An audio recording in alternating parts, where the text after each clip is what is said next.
Have you ever been told to cut down on salt? Maybe your doctor frowned at your blood pressure, or you just felt guilty adding extra salt to your fries.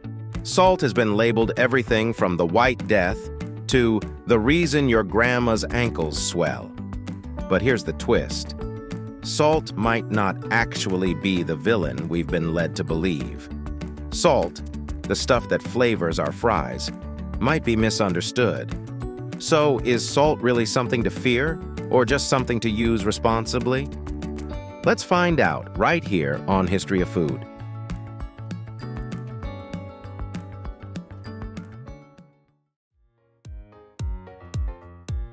Let's start at the beginning. What even is salt? Chemically speaking, it's sodium chloride. 40% sodium, 60% chloride. That's it. But this tiny combo packs a punch.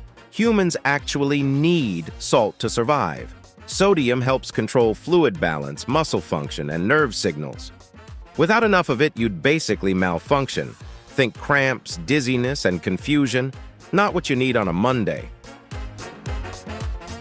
That's why historically salt was so precious it was once used as currency. The word salary literally comes from sal, the Latin word for salt. Ancient Roman soldiers were sometimes paid in salt. Imagine your boss handing you a bag of salt instead of money on payday. You'd be confused, but also kind of rich for the year 200 BCE. But fast forward to modern times, and suddenly, salt's the bad guy. Every health article screams, reduce sodium or die. Okay, maybe not that dramatic, but close enough. The logic goes, too much salt leads to high blood pressure, which leads to heart disease, stroke, and death. Sounds scary, right? Except, it's not that simple. Here's where things get spicy. The link between salt and health problems comes mostly from correlation, not direct cause. Studies found that people who eat a lot of salt also tend to eat a lot of processed food. You know, chips, canned soups, instant noodles, frozen dinners, and restaurant meals that taste like a salt lick. Let's pause for a second and imagine this. You've got two people. One eats home-cooked meals, veggies, lean protein, whole grains, and adds a pinch of salt here and there. The other lives off fast food and microwave meals. Both consume sodium, but only one is getting it from a balanced diet. Guess which one ends up in the doctor's office more often? Exactly. Salt isn't inherently evil. It's the context that matters. Now let's talk about how the whole salt will kill you idea got started. Back in the mid-20th century, researchers noticed that populations with high blood pressure tended to consume more salt, but the data was inconsistent. Some cultures ate tons of salt and had low rates of heart disease, like Japan, while others didn't. Still, the narrative stuck. Salt equals sign high blood pressure equals sign bad.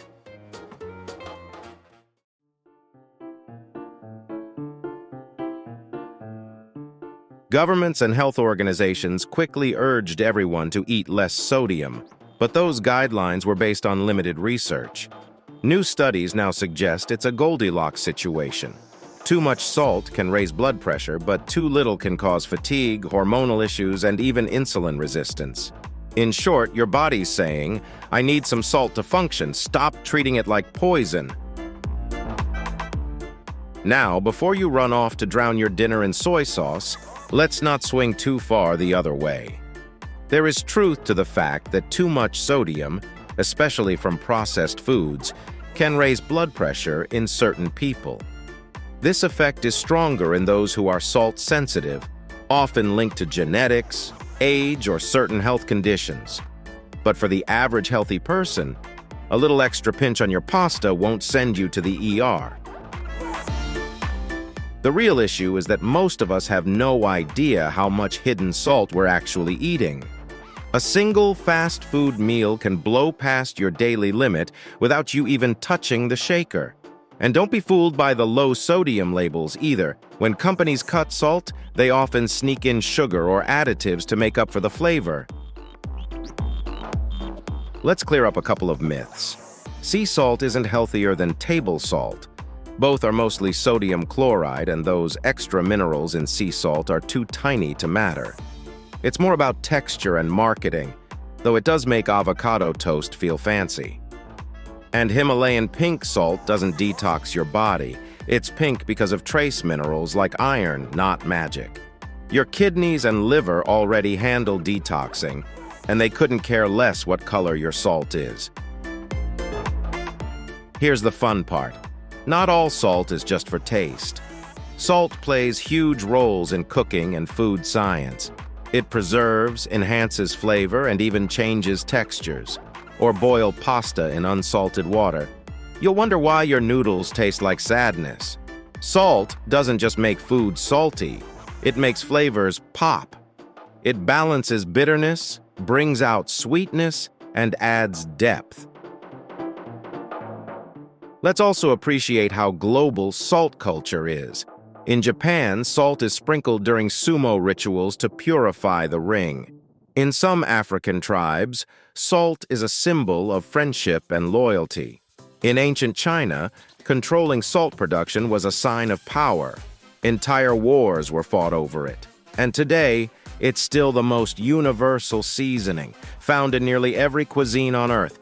From French fleur de sel to flaky Maldon to chunky kosher crystals, salt connects us all. So, what's the truth? Is salt really a silent killer, or have we just misunderstood it? The truth is, like most things, it's about balance. Too much can cause issues, yes, but cutting it completely isn't healthy either. Our bodies are complex, and sodium plays a crucial role in keeping everything running smoothly. So maybe it's time we stop demonizing salt and start blaming the real culprit. Processed food and portion sizes that could feed a small village. At the end of the day, salt deserves a little redemption arc. It's been our flavor companion for thousands of years, helping us survive, preserve, and enjoy food. Without it, life, and fries, would be painfully bland. So go ahead, sprinkle that salt. Respect it, don't fear it.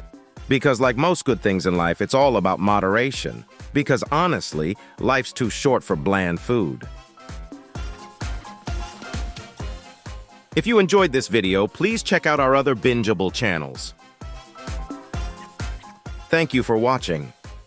If you have suggestions for our next video, feel free to share them in the comments below. We'll be sure to give you an acknowledgement for your contribution.